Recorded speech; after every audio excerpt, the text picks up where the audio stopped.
Okay जी, okay, thank you very much. पता है पंकज, बहुत सारे लोग थे डिस्को में जब आयशा का खून हुआ, और एक एक का फोन ट्रैक करना कि मर्डर के वक्त आयशा और यशवंत के पास तो नहीं था कोई। ये मेरी तो आंखें दर्द करने लगी है।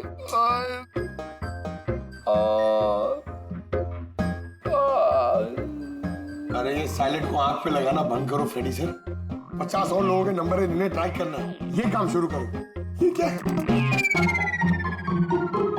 सौरभ, अब कैसी है तबीयत तुम्हारी? शरीर के जख्म तो आज नहीं तो कल ठीक हो जाएंगे सर, लेकिन जो मैंने उस दिन देखा वो शायद जिंदगी भर मेरे दिमाग से कभी भुला नहीं पाऊंगा। ना मैं कल पब जाता और ना ही मुझे आयशा की चीख सुनाई देती। लेकिन आयशा के पीछे पीछे तो तुम गए थे, उसने तुमसे ठीक से बात नहीं की, इसलिए। ये बात सच है सर कि मैं आयशा के पीछे गया, क्योंकि जब मैंने उसे ड्रिंक ऑफर की तो उसने मना कर दिया सर, और इनफैक्ट उसने मेरी इंसल्ट भी की, तो मुझे बहुत बुरा लगा सर, इसलिए मैं उसके पीछे गया।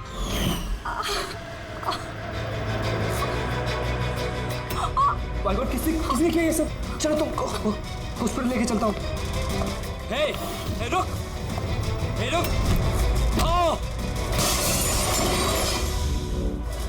और फिर?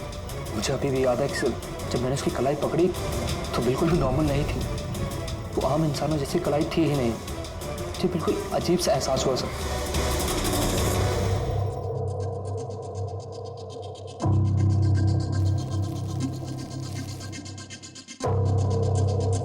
तो आप कह रहे हैं डॉक्टर साहब कि इस गन पे कुछ चिपचिपा सा लगा हुआ है? हाँ, और वो चिपचिपी चीज रबर टाइप की है, वो जैसे सेलो टेप में होता है ना, वैसा। Cello tape gun? ओह, तो खूनी ने पहले से गन वहां वॉश बेसिन के नीचे छुपा के रखी थी, तो ये मर्डर एक प्लान्ड मर्डर था। हाँ, लेकिन ये गन जिससे यशवंत का खून हुआ है और ये कांच जिससे आयशा का खून हुआ है, इन दोनों पे भी कोई भी उंगलियों के निशान नहीं मिले। लेकिन भाई, इस कांच के टुकड़े पर एक खास तरीके की कुछ केमिकल लगा हुआ है, जैसे कि वो प्लास्टिक केमिकल। अब ये इस पर क्यों लगा हुआ था, इसका क्या इस्तेमाल है, ये पता लगाना भी बाकी है। लेकिन यही केमिकल इस गन पर भी लगा हुआ है, दोनों पर। डॉक्टर साहब, आप तो कह रहे थे कि इस गन पे वो सेलो टेप का गम लगा हुआ था। वो तो है ही, उसके अलावा ये भी है। इसके अलावा ये केमिकल भी है, यानी ये दोनों मर्डर, इनका आपस में कोई ना कोई कनेक्शन जरूर है। और जुबिन का और प्रीति का दोनों क्राइम सीन पे होना कोई सहयोग नहीं था। बिल्कुल, तुम बिल्कुल ठीक कह रहे हो। और तुम्हारी बात ये एक और चीज प्रूव करती है। इन दोनों की लाशों पर मुझे एक जैसे फेरोमोन्स मिले। फेरोमोन्स यानी वो केमिकल जिनसे खुशबू आती है? हाँ, यशवंत और आयशा, इन दोनों की लाशों पर एक जैसी खुशबू। इसका मतलब बात साफ है, या तो दोनों एक जैसा परफ्यूम लगाते थे या फिर दोनों का खून ही एक ही था। जनरली एक औरत लेडीज परफ्यूम लगाती है और एक आदमी जेंट्स परफ्यूम।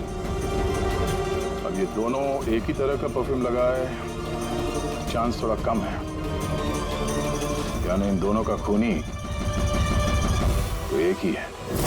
आयशा की मौत के बारे में दो बातें पता चली है। एक उसकी दोस्त तनीषा ने बताई और दूसरी सौरभ ने बताई। तनीषा ने बताया कि खूनी ने आयशा को वहां उस पब में से भाग जाने के लिए कहा। अब दुनिया में ऐसा कौन सा खूनी है जो जिस इंसान को मारने गया है उसी से कहता है कि तू यहां से भाग जा? तो फिर खून करने आया ही था क्यों? नहीं नहीं नहीं नहीं नहीं नहीं, गड़बड़ है, कुछ ना कुछ तो गड़बड़ जरूर है। और सर वो दूसरी बात कौन सी? दूसरी बात सौरभ ने बताई। सौरभ ने कहा कि खूनी की कलाई कुछ अजीब सी थी, आम इंसान की तरह नहीं थी कलाई। शायद कलाई में रिस्ट वॉच या ब्रेसलेट हो। फ्रेडी जरा दिमाग लगा के बोलो, समझे? सर, सर दोनों क्राइम सीन में एक नंबर कॉमन है सर। किसका क्राइम? आयशा के बॉयफ्रेंड विशाल का sir. Vishal?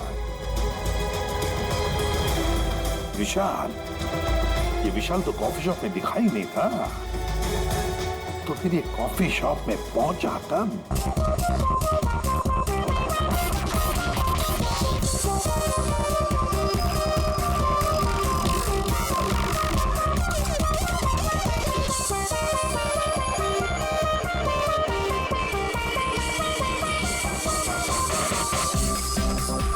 Guys, thank you so much इतनी अच्छी पार्टी के लिए।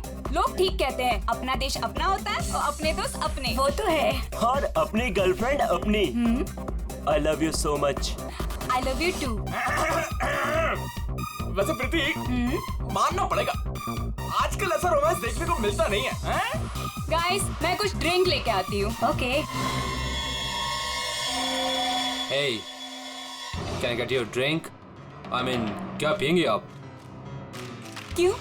तुम वेटर हो? By the way, I'm Saurabh. और आप?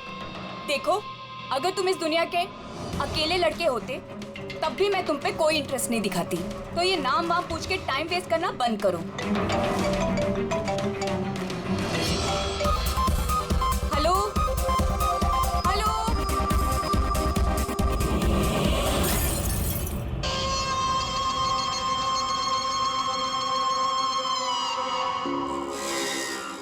हेलो? हेलो? तनीषा? जोर से बोल, कुछ सुनाई नहीं दे रहा है। यहाँ नेटवर्क भी नहीं है। हेलो? हेलो?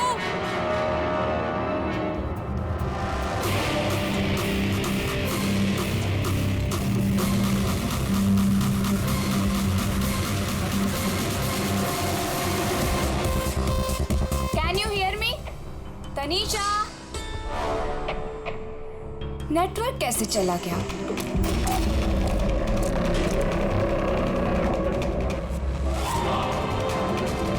फोन क्यों नहीं लग रहा है?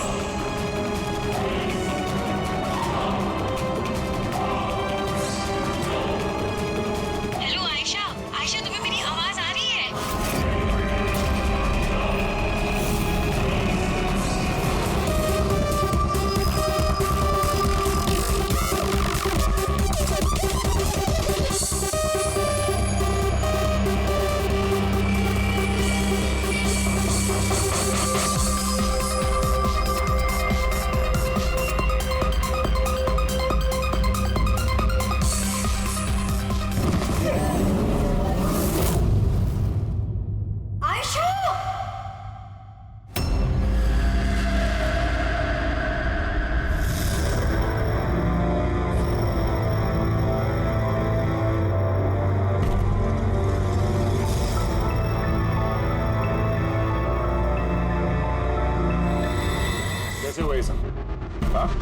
पता नहीं सर ये सब कैसे हुआ।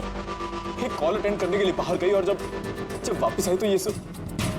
तुम्हारे अलावा और कौन कौन दोस्त है आयशा के यहाँ पे? सर ये प्रीति और ये विशाल है सर, आयशा का बॉयफ्रेंड। देख के लगता है कि आयशा का किसी के साथ हाथापाई तो नहीं हुई है। ये फोन रिसीव करने के लिए बाहर गई और वहाँ पहले से खूनी इसका इंतजार कर रहा होगा। मतलब सर ये खूनी ने सब प्लानिंग करके किया? नहीं पंकज, ये प्लान मर्डर तो नहीं लगता, क्योंकि अगर प्लान किया होता तो उसने किसी और हथियार का इस्तेमाल किया होता, ना कि कांच का। मतलब अचानक यहाँ पे कोई गुस्सा हो गया होगा आयशा पे और मार दिया होगा। लगता तो कुछ ऐसे ही है फ्रेडी। आयशा का यहाँ पे किसी के साथ कोई झगड़ा वगैरह हुआ था? कोई कहा सुनी? हाँ? ऐसे चुप रहने से काम नहीं चलेगा। ये सीसीटीवी कैमरा है, फुटेज देखेंगे तो पता चल ही जाएगा। सॉरी सर, सीसीटीवी कैमरे काम नहीं कर रहे। What? सीसीटीवी काम नहीं कर रहा? इतनी लापरवाही? सर वो कल आखिरी गाने के दौरान धुएं की वजह से शायद टेक्निकल एरर आ गया। मैं जल्दी ठीक करवा लूंगा। ठीक कराओगे जब तुम्हारा ये क्लब वापस खुलेगा। जब तक ये केस सॉल्व नहीं होता तुम्हारा क्लब बंद। सर मुझे लगता है ये खून सौरभ ने किया है। अमीर बाप की बिगड़ी औलाद है। Hey, can I get your drink? I mean क्या पियेंगे आप? क्यों, तुम वेटर हो? By the way I am Saurabh. और आप? देखो, अगर तुम इस दुनिया के अकेले लड़के होते तब भी मैं तुम पे कोई इंटरेस्ट नहीं दिखाती। तो ये नाम वाम पूछ के टाइम वेस्ट करना बंद करो।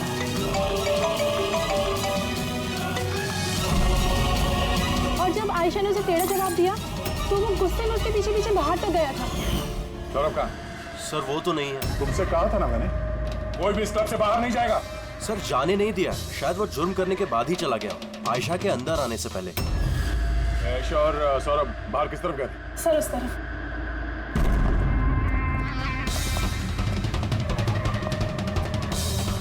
सर,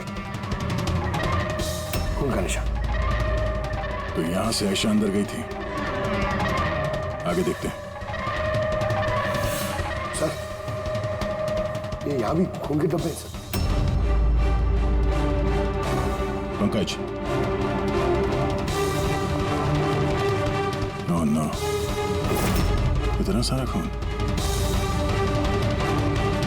और ये कांच के टुकड़े। लगता है आयशा पे हमला यही हुआ है। सर, और नो, ये सौरभ तो नहीं, इसकी हालत बहुत खराब है। एम्बुलेंस को फोन करो चलिए।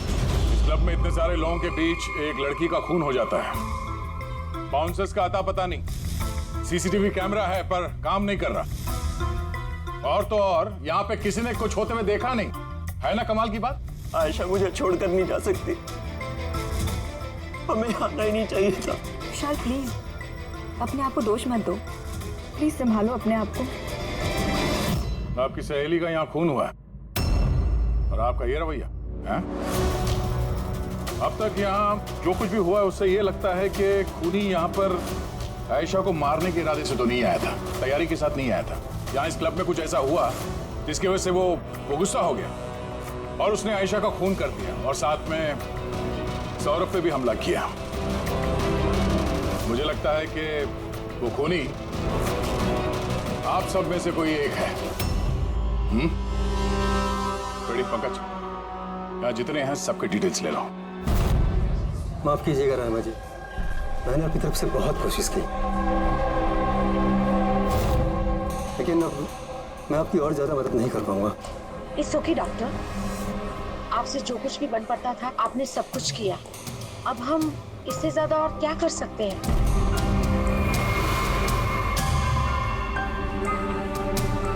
What happened, doctor? आप ठीक है ना? Yeah, I'm fine. अनईजी सा फील हो रहा है। Excuse me. कहाँ जा रहे हैं आप? मैं जरा वॉशरूम होकर आता हूँ। तनिषा, आयशा की मौत से पहले तुम्हारी उसके साथ फोन पर बात हुई है ना? तो क्या उस फोन कॉल के बारे में हमें कुछ डिटेल में बता सकती हो? सर, डिस्को में म्यूजिक लाउड होने की वजह से ना मैं ज्यादा कुछ सुन नहीं पाई। हाँ, पर उसको ये कहते हुए सुना। क्या हो रहा है, बता क्यों नहीं रहे हो? दर्द हो रहा है क्या? डॉक्टर के पास लेके जाओ। ये क्या कर रहे हो तुम? मतलब आयशा ये सब उस खूनी से कह रही थी? सर, उससे भी ज्यादा हैरानी की बात तो ये है कि आयशा का खूनी उसे कह रहा था वहां से भागने के लिए। बड़ी अजीब बात। खूनी आयशा को भागने के लिए कहता है और आयशा को खूनी की चिंता है। तनिषा, एक बात बताओ, क्या उस आवाज को पहचान सकोगी जिससे आयशा बात कर रही थी? नहीं सर। सर, लेकिन अगर खूनी को आयशा की इतनी चिंता है तो फिर उसने उसे मारा क्यों? वही तो, खूनी को विक्टिम की चिंता है और विक्टिम को खूनी की चिंता।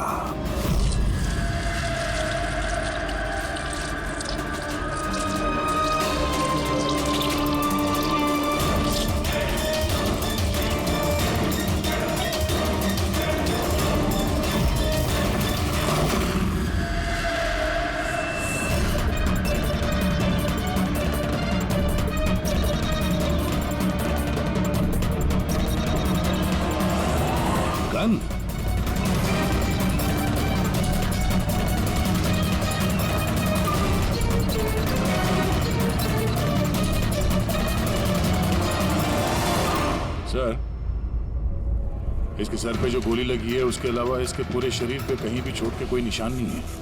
ऐसा लगता है कि खूनी अचानक यहाँ पे आके इन पे गोली चला दी। ऐसे हुआ होगा। ये देखो, यहाँ भी खून है।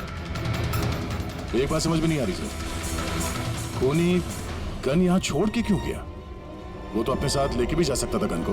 वही तो बड़ी अजीब बात है कि खूनी ये गन यहाँ क्राइम सीन पर छोड़कर क्यों गया?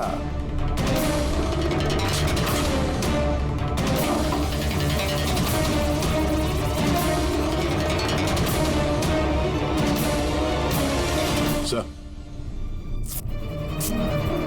ये देखिए, नीचे यहाँ पे ये टेप चिपका हुआ था। वॉश बेसिन के नीचे टेप? लगता है यहाँ टेप से कुछ चिपकाया था जो अभी यहाँ नहीं है। शायद इस केस से रिलेटेड कुछ हो। जरूर देखते हैं।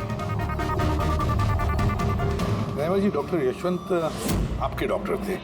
जी हाँ। आप लोग यहीं पे बैठे थे इसी टेबल पर?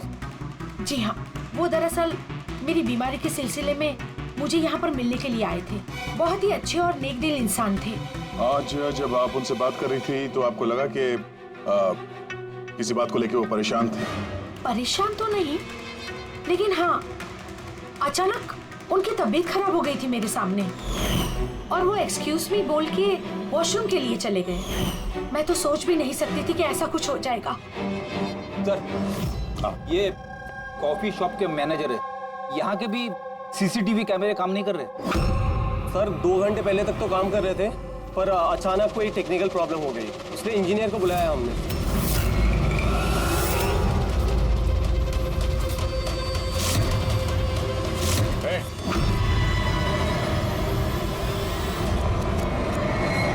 रुको जरा यहाँ ना। हेलो सर, कैसे हो आप? मेरा हालचाल छोड़ो, अब तो सुनाओ, तुम दोनों यहाँ क्या कर रहे हो? वो ऐसे ही टहलने आए थे। कॉफी शॉप में टहलने आए थे? कल रात तुम्हारी सहेली का खून हो गया, तुम्हारा दूसरा दोस्त रो रो के उसका बुरा हाल है, तो तुम दोनों यहाँ कॉफी शॉप में टहलने आए। तो यहाँ पर भी एक खून हो गया। ये कैसा संयोग है? सच में संजोगी है सर, क्योंकि हम तो जानते भी नहीं कि डॉक्टर यशवंत है कौन। हेलो, ले आओ उसे ब्यूरो में।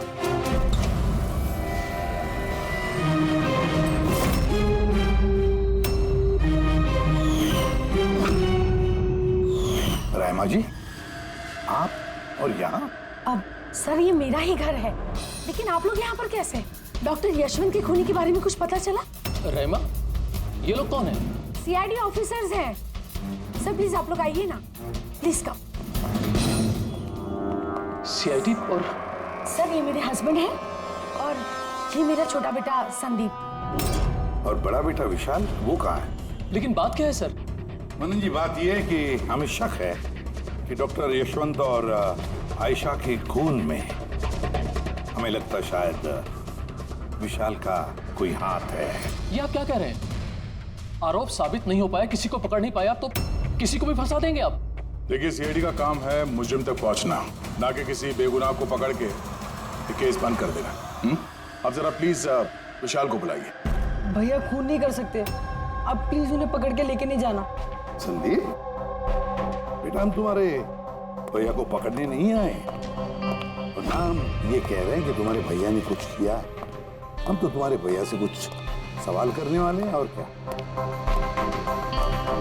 आप लोगों को मुझ पर शक है? 1 मिनट विशाल, तुम अंदर जाओ, मैं इन सीआईडी वालों को तुम्हें परेशान नहीं करने दूंगा। देखिए, सीआईडी के काम में दखल देना भी एक जुर्म है, इसलिए प्लीज हमें अपना काम करने दीजिए। विशाल,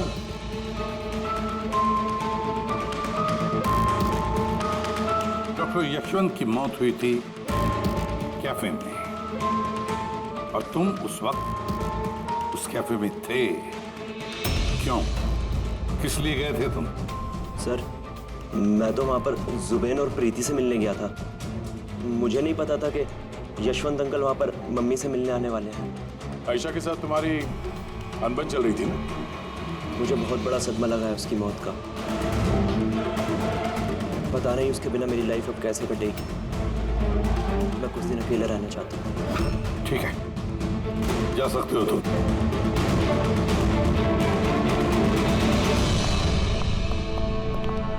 अरे आप लोग फिर से यहाँ पे भी? कभी कभी अपने घर पे जाते हो कि नहीं? हमेशा विशाल के आसपास ही नजर आते हो। नहीं सर, ऐसी कोई बात नहीं है। एक्चुअली बहुत उदास है ना आजकल, तो हमने सोचा कि उसके साथ ही रहें। बहुत जिगरी दोस्ती है, हाँ? जुबीन, प्रीति, विशाल, कड़ी नजर रखनी पड़ेगी इन तीनों पर।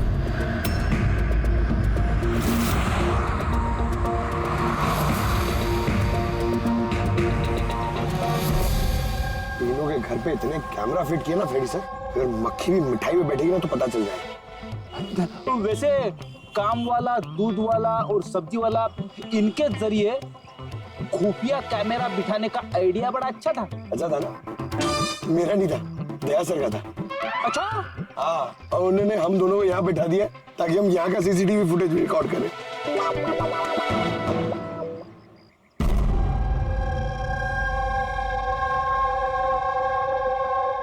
अरे बॉस, बॉस एक बहुत ही बड़ा सुराग हाथ लगा है जो इस केस की जड़ तक पहुंचा सकता है हमें। तू तो कब बताएगा? अरे बता रहा हूँ ना। तो फिर बताना जल्दी यार। अरे यार सांस तो लेने दो। तुम्हें याद है वो टूटे हुए ग्लास पर और गन पर मुझे वो प्लास्टिक केमिकल मिला था? हाँ सर, क्या है वो केमिकल? वो है ग्राफीन, जो नकली चमड़ी, आर्टिफिशियल स्किन बनाने के काम में आता है। Artificial skin? हाँ, prosthetic skin. Prosthetic skin, prosthetic. Daya, याद है सौरभ ने क्या बताया था कि खूनी के हाथ में उसने कुछ अजीब सा देखा था। Prosthetic skin, prosthetic arm. तो ये खून किसी रोबोट के जरिए तो नहीं हो रहे? अच्छा, खूनी का यूं मदद मांगना ऐसा तो नहीं कि ये खून अनइंटेंशनली हो रहे हैं बिना चाहे? नहीं दया, बिना चाहे खून कैसे हो सकता?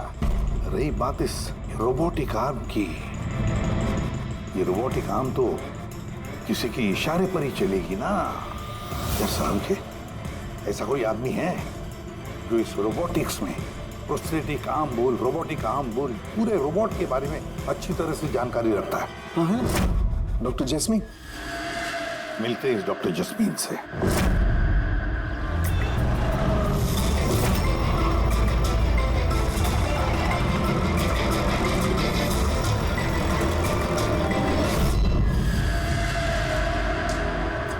डॉक्टर जैस्मीन, हम ये जानना चाहते हैं कि अगर ये ऐसा वाला प्रोस्थेटिक हाथ लगाया हो, रोबोटिक आर्म, तो क्या वो आर्म, वो हाथ किसी दूसरे के इशारे पर काम कर सकता है? मतलब नकली बाजू लगाया गया है ए को, लेकिन इस बाजू से क्या काम करवाना है इसका कंट्रोल ए के पास नहीं बल्कि बी के पास है। क्योंकि हमें शक है कि इस केस में खूनी खून अपनी मर्जी से नहीं कर रहा है, कोई और उससे करवा रहा है। सर ये सुनने में जितना मुश्किल है दरअसल नामुमकिन नहीं है। जैनिश, जरा दामिनी को अंदर भेजो। हाँ, वही मरीज जिसका कल टेस्ट हुआ था। मरीज?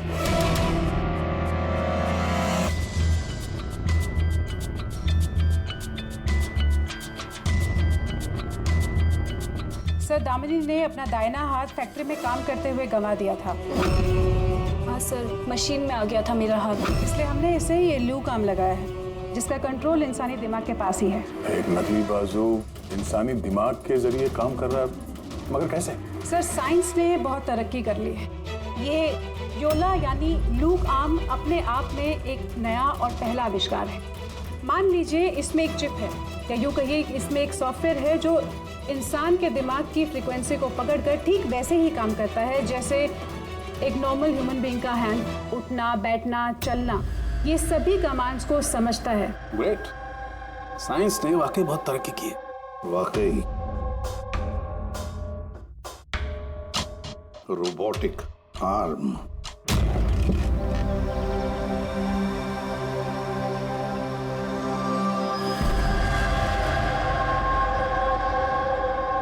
बाय। वहाँ हक कर रहा है, इधर हम दोनों गाड़ी में बैठे हुए हैं।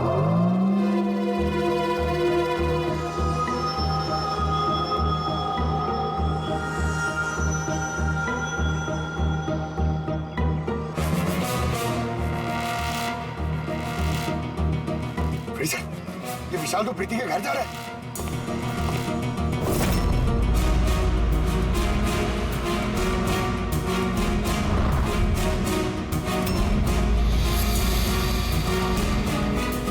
विशाल, तुम टेंशन मत लो, किसी को कुछ भी पता नहीं चलेगा। हम कोई ना कोई रास्ता निकाल लेंगे, ओके? ये लो, कॉफी पी लो।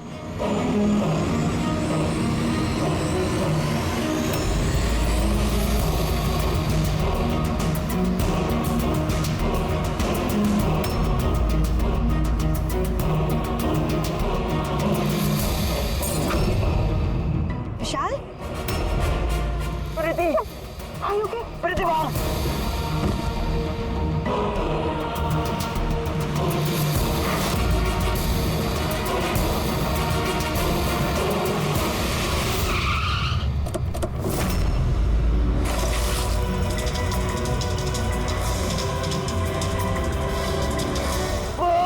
विशाल, नहीं, विशाल छोड़।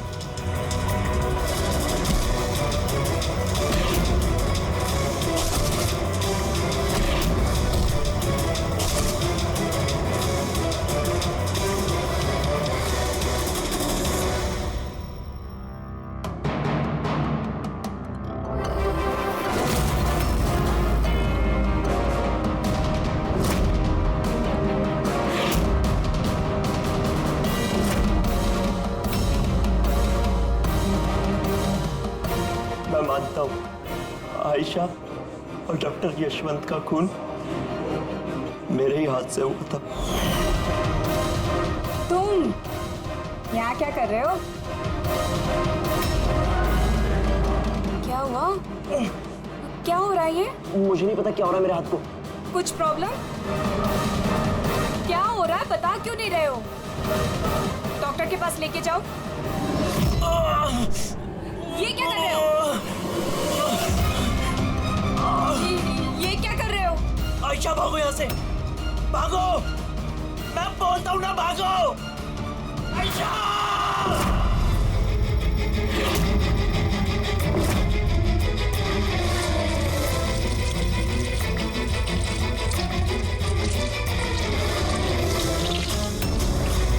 डॉक्टर निकलो यहाँ से। क्या कर रहे हो? मैं क्या करूं सर, मेरे हाथ पर कोई कंट्रोल नहीं। क्या? तुम्हारे हाथ पर कंट्रोल ही नहीं रहता? इसका क्या मतलब है?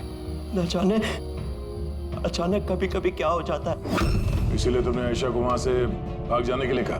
हाँ सर, मैंने आयशा को वहां से भागने के लिए कहा था। आयशा भागो यहाँ से, भागो! और मैंने पूरी कोशिश करी थी कि मैं डॉक्टर यशवंत पर गोली ना चलाऊं। डॉक्टर, यहाँ से जाओ! एक बात बताओ, क्यों गए थे तुम कैफे में? मैं वहां पर डॉक्टर यशवंत से अपना हाथ फिक्स कराने गया था और जुबीन, प्रीति मेरी मदद कर रहे थे क्योंकि मैं अपने घर पर नहीं बता सकता था कि आयशा का मेरे हाथों से खून हुआ। मैं जानता हूं सर, मेरी बात पर यकीन करना बहुत मुश्किल है, लेकिन सच यही है, खून मैंने नहीं बल्कि मेरे हाथ ने किया है। डॉक्टर जस्मीन, ये विशाल जो कह रहा है, क्या ये सच है? मेरा मतलब है, क्या ये मुमकिन है कि एक रोबोटिक आर्म अपना ही दिमाग डेवलप करता है और फिर उसी दिमाग को लगा के कुछ भी कर सकता है? चांसेस कम है सर,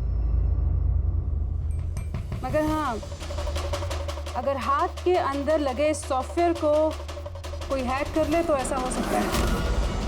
क्या? प्रोस्थेटिक हाथ में लगा हुआ सॉफ्टवेयर हैक किया जा सकता है? हाँ दे, हैक हो सकता है, पॉसिबल है। जब हैकर इस नकली हाथ की चिप हैक कर लेता है तो ये नकली हाथ उस आदमी के दिमाग से नहीं चलता जिसके शरीर में ये लगा है, बल्कि ये नकली हाथ चलता है हैकर के दिमाग से।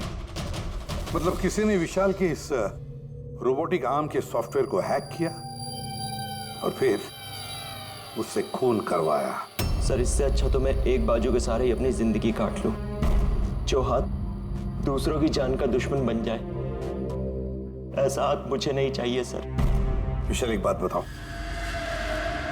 तुम्हारा ये हाथ तुमसे कहता है कि वो किसी को मारना चाहता है, तब तुम क्या सोचते हो? क्या होता है तुम्हारे दिमाग में? कैसी अवस्था होती है तुम्हारी? सर 2-3 मिनट लगते हैं।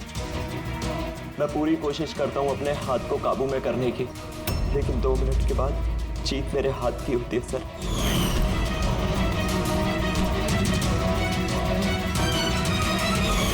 चिंता मत करो, अब हम तुम्हारे इस रोबोटिक आर्म के अंदर एक ट्रांसमीटर फिट करेंगे, जिससे हमें पता चलेगा कि वो किसी को मारना चाहता है या फिर किसी और से उसे इशारा मिल रहा है कि जाकर खून करो। ये भी हमें पता चल जाएगा। वैसे एक बात बताओ विशाल, ये तुम्हारा असली हाथ गंवाया कैसे? सर मैं पिछले साल खंडाला जा रहा था और एक रोड एक्सीडेंट।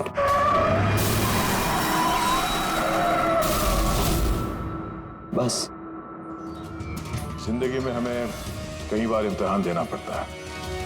सर मेरे इम्तिहान तो खत्म होने का नाम ही नहीं ले रहे हैं। जब नकली हाथ के साथ जिंदगी जीने की आदत डाली तो उसी नकली हाथ ने मेरी जिंदगी बर्बाद कर दी। विशाल, तुमसे वादा करता हूं कि ना तुम्हें एक हाथ के साथ जिंदगी गुजारनी पड़ेगी और ना ही वो असली मुजरिम आजाद घूम पाएगा।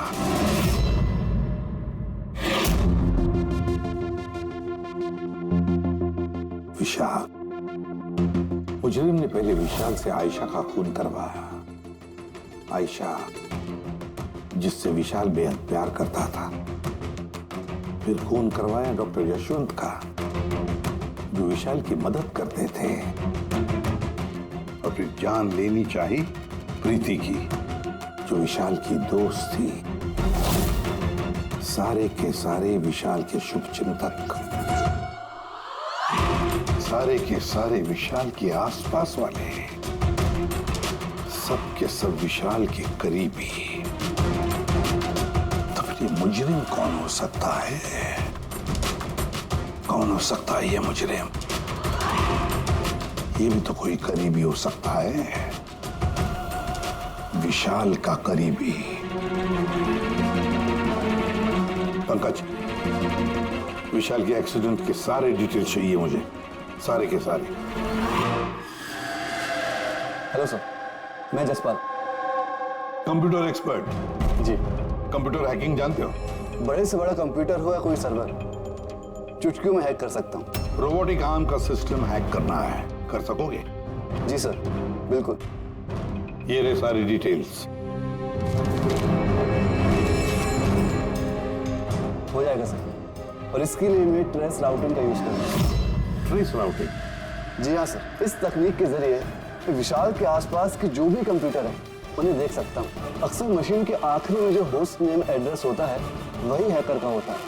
अच्छा। और ट्रेस राउटिंग के जरिए हम शहर के किसी भी इलाके बैठा अगर हैकर होगा तो इजीली पता चल जाएगा। फैंटास्टिक। अब जिस किसी ने भी विशाल के रोबोटिक आर्म का सिस्टम हैक किया, अब हम उसके सिस्टम को हैक करेंगे।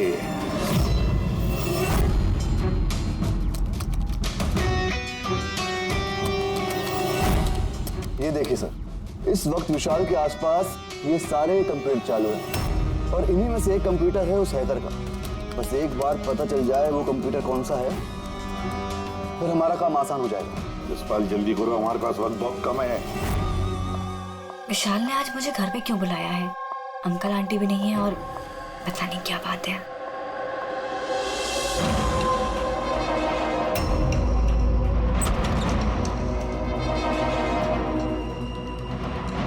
विशाल,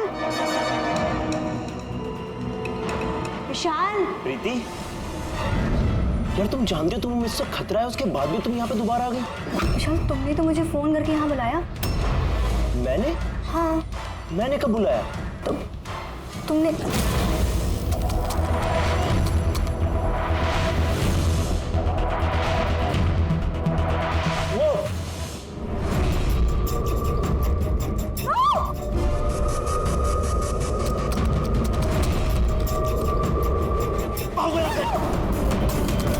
विशाल, विशाल प्लीज भागो यहाँ से। विशाल please, Vishal, Vishal please.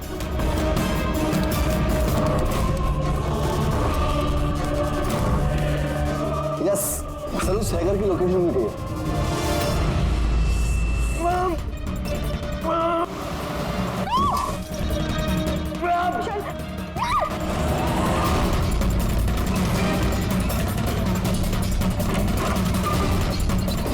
Sir आप यहाँ पे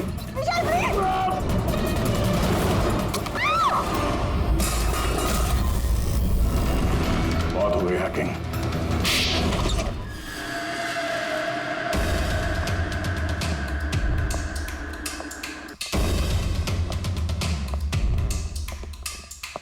फिर आ गए आप लोग।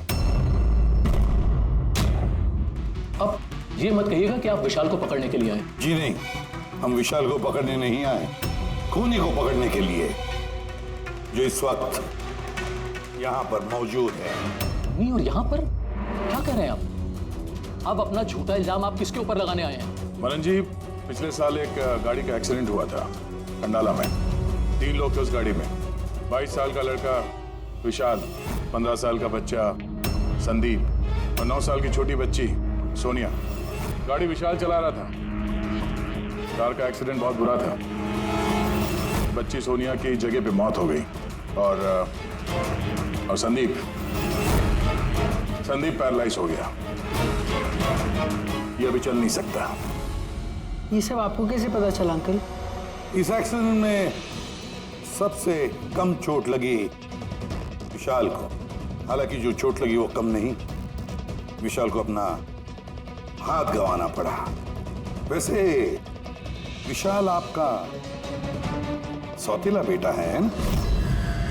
सर विशाल मेरे लिए सके से भी बढ़कर है। सर आई रिक्वेस्ट यू, आप विशाल के लिए सौतेला शब्द यूज मत कीजिए सर। आई एम सॉरी मनन जी। काश सभी माता पिता आप जैसा विचार करते हैं। काश रहमा जी ऐसा विचार करती है ना रहमा जी? वैसे आपके मन में बहुत गुस्सा है ना विशाल के लिए, क्योंकि विशाल की वजह से आपको अपनी सगी बेटी गंवानी पड़ी और आपका सगा बेटा जिंदगी भर चल फिर नहीं सकता। आप क्या कहना चाहते हैं? हम क्या कहना चाहते हैं वो अभी पता चल जाएगा। पंकज,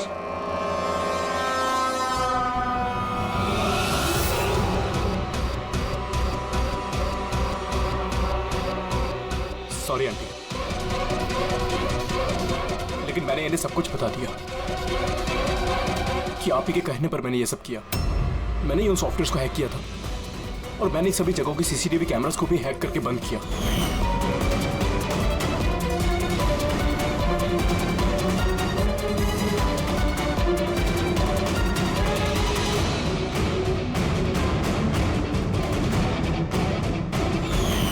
विशाल से बदला लेने के लिए पहले उसकी गर्लफ्रेंड को मारा, उसके बाद उस डॉक्टर को जो विशाल की मदद कर सकता था, उसके बाद प्रीति पर हमला।